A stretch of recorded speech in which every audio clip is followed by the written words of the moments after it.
Hello! In this video I am going to show how I sew these clasps onto a fastening. I will sprinkle it with loads of tips. I'm an indie fashion designer. I like the juxtaposition between the metal clasps and the fine fabrics, and at the same time it matches with the lace. Yeah, let's start. So here's the dress on the dress form. I have not attached the arms. I'm going to do a clasp here and here, and also one over here. Here's my super ugly box of clasps. And I'm going for these, so I can show the most annoying clasps that I have. I'm going to use this one. I'm always using a little footstool to put my feet on, so my lap is higher. Always double thread, golden rule. Always good thread that won't break. No rings on the hand you're sewing with. Close the fastening, you pull it a little, and then you put on the clasps. I will place these here. I always start with the one on the hook side because it is simply limited by the hooks to where you can place it. I also always start with the mid clasps. There you can very easily see how it aligned with the front and with the clasps. Then I hold it tight and I use this finger and place it about here.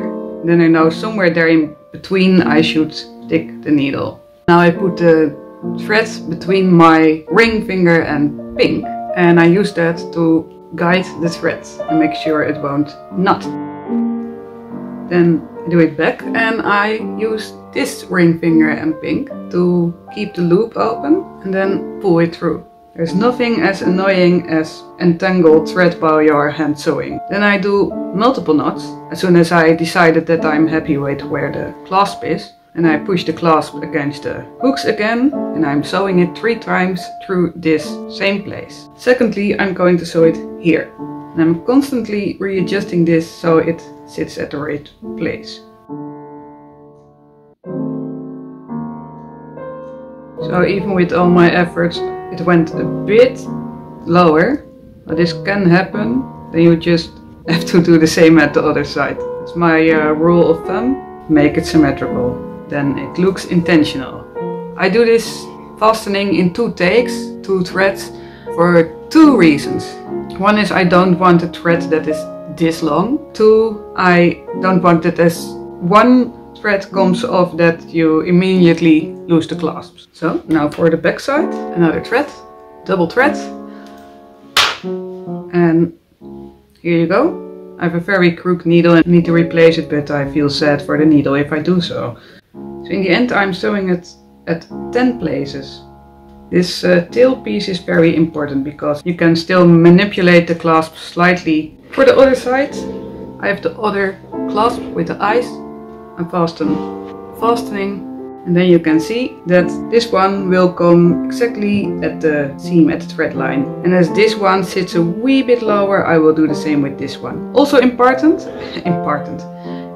because this one does not have a modesty panel. I start the thread here, otherwise the ends of the knot will be visible. So there are a lot of people who would say it's not centered nicely between the little hooks, so let's redo it.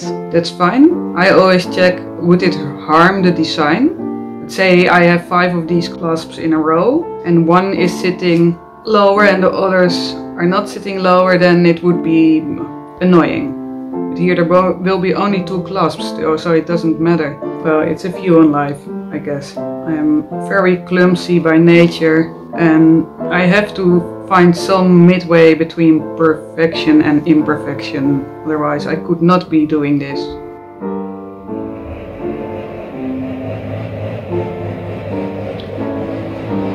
Oh.